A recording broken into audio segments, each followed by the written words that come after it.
Kottayam parliament സീറ്റിന് UDF-ൽ നിന്ന് അവകാശവാദം ഉന്നയിക്കുന്നത് കേരള കോൺഗ്രസ് ജോസഫ് വിഭാഗമാണ്. മാണി ഗ്രൂപ്പ് UDF വിട്ടതോടെയാണ് പാർലമെന്റിൽ ഒരു സീറ്റ് പോലും ഇല്ലാതിരുന്ന ജോസഫിന് കോട്ടയം സീറ്റിലേക്ക് നറുക്ക് വീഴുന്നതും.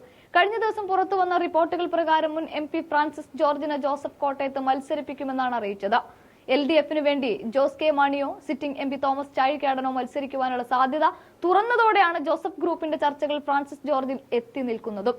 പാലായിൽ UDF വിജയിക്കുകയും ഇതടക്കം കോട്ടയം പാർലമെന്റ് മണ്ഡലം ഉൾപ്പെടുന്ന 7 നിയമസഭകളിൽ UDF-ന് മേൽക്കൈ വന്നതോടെയുമാണ് കോട്ടയം സീറ്റിൽ ജോസഫിന് വിജയ പ്രതീക്ഷ വരുന്നത്.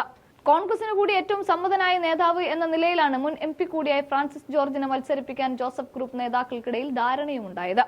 കേരള കോൺഗ്രസ് സ്ഥാപക ചെയർമാൻ KM ജോർജിന്റെ മകനാണ് ഫ്രാൻസിസ് ജോർജ്. അതേസമയം ഫ്രാൻസിസ് ജോർജിന്റെ വരവിന് തടയിടാൻ ജോസഫ് ഗ്രൂപ്പിലെ ചിലർ രംഗത്ത് വന്നതോടെ ആദ്യം സമവായത്തിലെത്തിയ നീക്കങ്ങൾ പാളുന്നതായിട്ടാണ് കാണുന്നത്. ഫ്രാൻസിസ് ജോർജിനെ മൂലക്കിരുത്താൻ റിട്ടയർഡ് IAS ഉദ്യോഗസ്ഥനും KM മാണിയുടെ മരുമകനുമായ MP ജോസഫിനെ ഇറക്കാനുള്ള നീക്കമാണ് ജോസഫ് ഗ്രൂപ്പിലെ ഒരു വിഭാഗം നേതാക്കൾ നടത്തുന്നത്.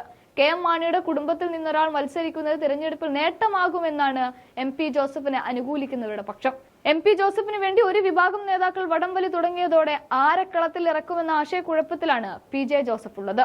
ഒരു കൂട്ടരെ പിണക്കി മാറ്റി നിർത്തിയാൽ അത് തെരഞ്ഞെടുപ്പിലെ വോട്ട് ബാങ്കിന് ക്ഷീണമാകുമെന്ന് ജോസഫിന് നല്ല നിശ്ചയമുണ്ട്. ഇതിനു പുറമെ ഇടുക്കിയുടെ കവാടമായ തൊടുപുഴയുടെ പരിസര ഗ്രാമപഞ്ചായത്തുകളിലുമായി ജോസഫ് വിഭാഗത്തിന് കരുത്തുള്ളത്. കോട്ടയത്തേക്ക് വരുമ്പോൾ പണി ഏത് സൈഡിൽ കൂടി വരുമെന്ന് കരുതി വേണം ഓരോ ചുവടും മുന്നോട്ട് വെക്കാൻ എന്നും ജോസഫിനറിയാം. അതുകൊണ്ട് തന്നെ തിടുക്കപ്പെട്ട സ്ഥാനാർത്ഥി നിർണയം വേണ്ടെന്ന നിലപാടിലേക്ക് കേരള കോൺഗ്രസ് ജോസഫ് വിഭാഗം എത്തിയതായിട്ട് വേണം കരുതാൻ. എന്തായാലും KM ജോർജിന്റെ മകനെ വെട്ടാൻ KM മാണിയുടെ മരുമകൻ എത്തുമെന്ന രീതിയിൽ മാധ്യമങ്ങൾ വാർത്ത നൽകുകയും ചെയ്തിട്ടുണ്ട്. കോട്ടയം സീറ്റിൽ ഫ്രാൻസിസ് ജോർജ് സ്ഥാനാർത്ഥിത്വം ഏതാണ്ട് ഉറപ്പിച്ച ഘട്ടത്തിലാണ് മറുപക്ഷത്തിന്റെ മിന്നൽ നീക്കങ്ങൾ നടക്കുന്നത്. ദീർഘകാലം ഇടുക്കി കേന്ദ്രീകരിച്ച് പ്രവർത്തിച്ച ഫ്രാൻസിസ് ജോർജിനെ കോട്ടയത്ത് മത്സരിപ്പിക്കുന്നത് തിരിച്ചടിയാകുമെന്നാണ് MP ജോസഫിന്റെ സ്ഥാനാർത്ഥിത്വത്തിനായി വാദിക്കുന്നവർ പറയുന്നത്. KM മാണിയുടെ കുടുംബാംഗങ്ങളിൽ ഒരാൾ മത്സരിച്ചാൽ മാണി ഗ്രൂപ്പ് വോട്ടുകൾ പോലും അനുകൂലമാകുമെന്ന വാദവും MP ജോസഫ് അനുകൂലികൾ മുന്നോട്ട് വെക്കുന്നുണ്ട്. മോൻസ് ജോസഫും ജോയ് എബ്രഹാമും ഉൾപ്പെടെ കോട്ടയത്തെ നേതാക്കൾ ഫ്രാൻസിസ് ജോർജിന്റെ സ്ഥാനാർത്ഥിത്വത്തിന് അനുകൂലമല്ലെന്ന വിലയിരുത്തൽ പാർട്ടിയിലെ ഒരു വിഭാഗം പങ്കുവെക്കുന്നുണ്ട്.